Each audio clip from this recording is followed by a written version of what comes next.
Haskil alaihi salam adalah nabi bagi Bani Israel yang diutus oleh Allah Subhanahu wa Ta'ala setelah kematian Nabi Musa alaihi salam.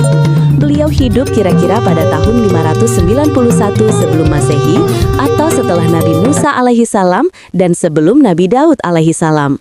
Walaupun namanya tidak ada dalam Al-Quran dan tidak populer, serta adanya berbagai silang pendapat siapakah Haskil dalam Islam.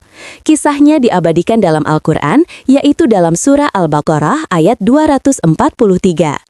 Imam At-Tabari dalam kitabnya Tarikh Al-Rusul wal Muluk juga menjelaskan bahwasanya Haskil alaihi salam adalah salah satu nabi yang diutus oleh Allah SWT untuk Bani Israel. Beliau adalah satu di antara para nabi yang bertanggung jawab atas Bani Israel. Beliau juga merupakan nabi yang diberi mukjizat bisa menghidupkan kembali orang-orang yang sudah mati selain Nabi Isa. Dalam kitabnya, Imam At-Tabari juga menjelaskan ketika Nabi Haskil melewati tempat-tempat di mana Bani Israel dimatikan oleh Allah, beliau kemudian berdoa dan memohon kepada Allah supaya menghidupkan mereka kembali. Allah kemudian berfirman, "Wahai Haskil, apakah engkau ingin aku menunjukkan kepadamu bagaimana aku menghidupkan mereka?" Nabi Haskil menjawab, "Iya ya Tuhanku." Hal tersebut dikarenakan Nabi Haskil juga ingin tahu kekuasaan dan kebesaran yang dimiliki Tuhannya.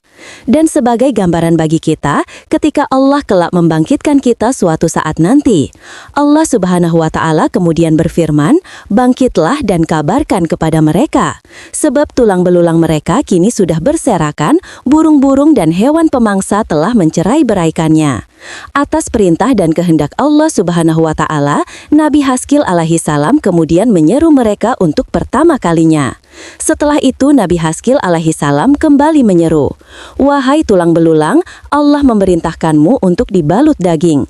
Tulang belulang tersebut kemudian tertutupi dengan daging, setelahnya terbalut kulit, kemudian menjadi tubuh.